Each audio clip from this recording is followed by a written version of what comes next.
March 30th, 2020. Day, I really am not even sure of the lockdown here in Indiana, um, because we pretty much live in lockdown. We're not overly social.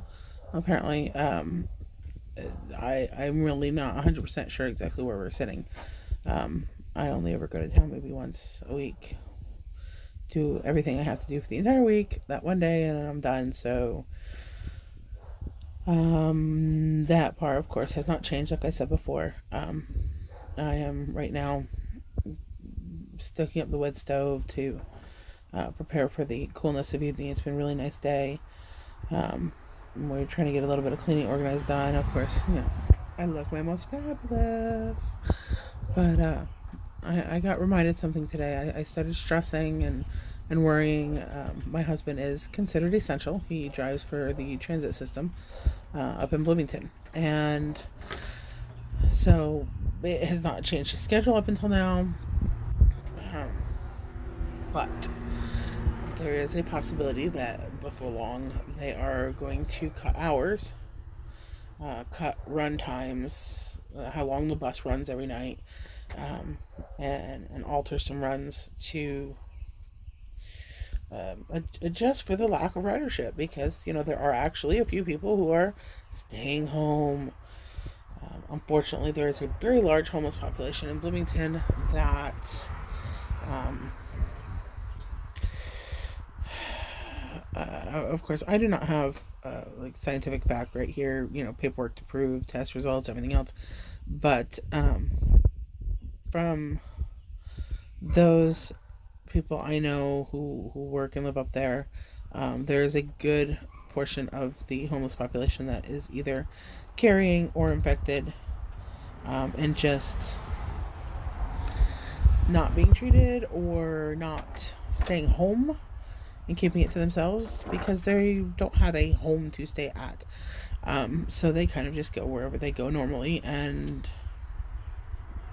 it is what it is at this point.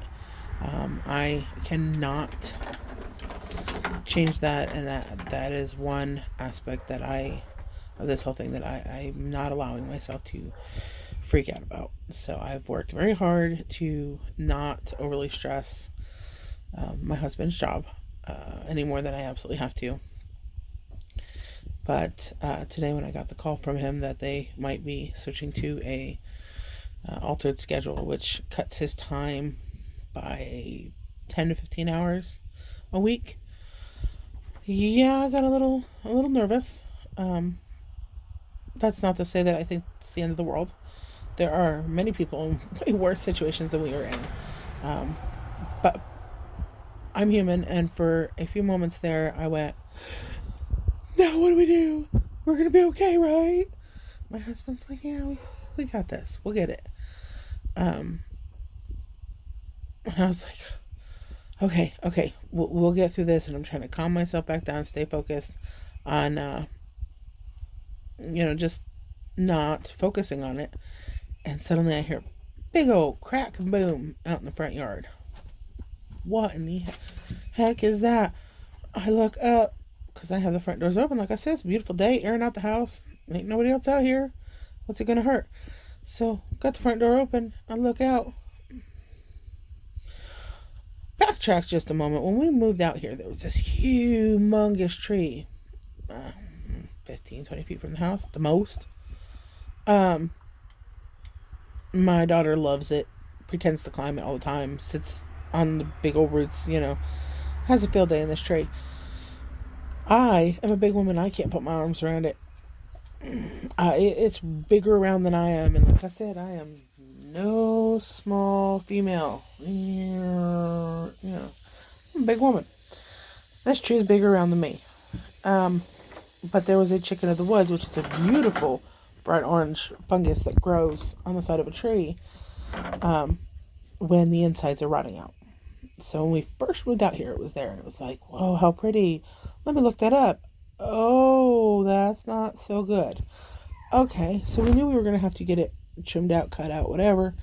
And uh, we've looked into some prices from, bigger companies, and crud, how are we going to do this? Well, we started talking to the guy that we get wood from, and he was going to get with us to come up with some prices for doing some smaller projects, including working on that tree around here. And so I immediately called him because one of these branches fell in my yard. It missed anything of major significance, meaning, from what I can tell, my actual roof of the cabin is still intact. We're good. It landed and it crushed some stuff in the front yard that, oh well, it either can be replaced if it's actually of any necessity, or it was junk anyway, so it's just been waiting to get towed off somewhere. Yes, I'm touching my face, but guess what? It's my house. My allergies are killing me because of this weather back and forth. Oh my goodness, and try going out in the public and have people, over here you go. Yeah, guess what? It's allergies. I know, for a fact, it's allergies. It was here before, the virus. But, so, about had a heart attack. Like I said, the branch fell. Big old branch. And it's all rotted out and stuff. And my 6-year-old runs out and goes, "Here, Mom, I'll pull it out of the yard." Yeah, she's not pulling it out of the yard. She gave it a few good tugs. She gave it her all. But it's not a solo 6-year-old act. Even as tough and strong as she is, she's going to need some help. So we'll figure it out here in a little bit. But I immediately went, "Now what? Oh my goodness. Oh, forgot about the cutting hours, didn't I?" And I got to freaking for a minute and I went, it didn't hit the house. And it hit me. Well, not the branch, but we got this. We're good. We're going to be fine.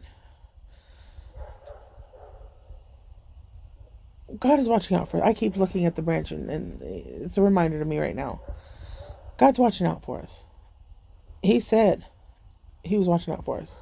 He said he'll cover us. He'll protect us. He has got us safely in his hand. That could have been so much worse.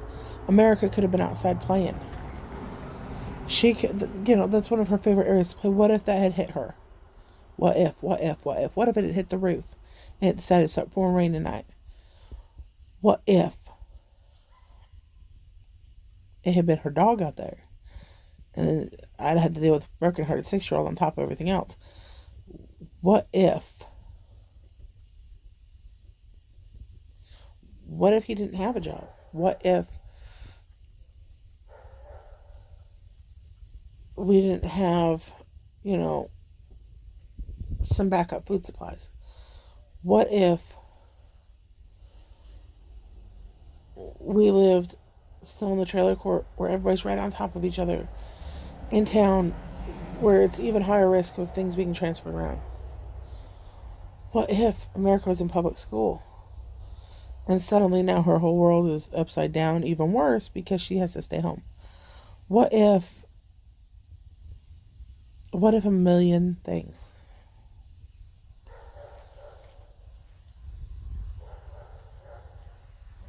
Oh, I'm a good worrier, believe me. I'm a really good worrier. You can ask my husband. See these wrinkles? You see this? See this? See this crap coming in? That ain't from grinning, laughing, or, how much of sun? Oh, that's probably some sun. But most of this, that's all from...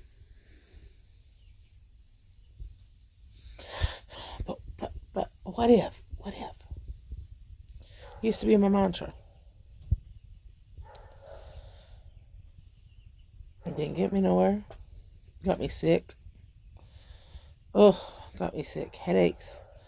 Nausea.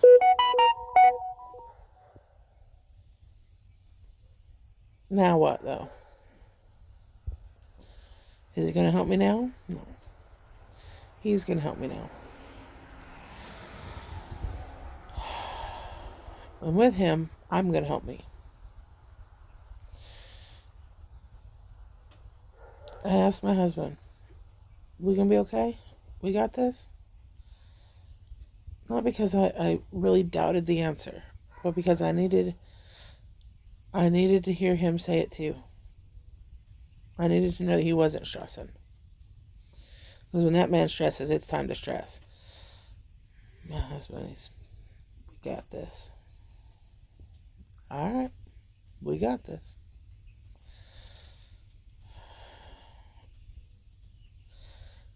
I texted a friend, and she reminded me of the fact that when I'm feeling that what if creep back in, that just like I do when it helps me to hear it from my husband, that we got this.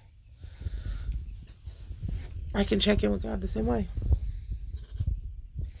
Hey God, the human in me is starting to spaz just a little bit, you know. Right now my faith, that at one point had grown to be the size of a watermelon, is creeping and shrinking back down to the size of a mustard seed. Not because I doubt you, but because the rest of the thoughts just keep pushing in. And sometimes it's hard to remember that that's not you. Those other thoughts aren't you, and those other thoughts are him. The other him. The yucky him.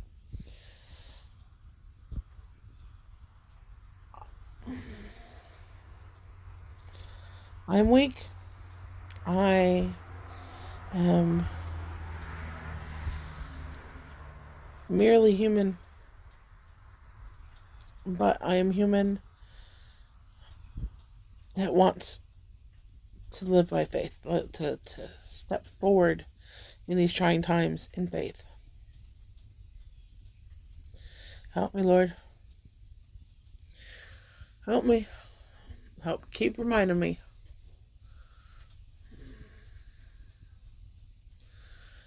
So, I hope that all of you are finding ways to make it through this lockdown. You're all finding ways to remember that it really could be much worse. Even on those times when you can't quite figure out how much worse it could be, don't worry, it could be. Just know that it's happening for a reason. He's got a plan. It's our job to trust it.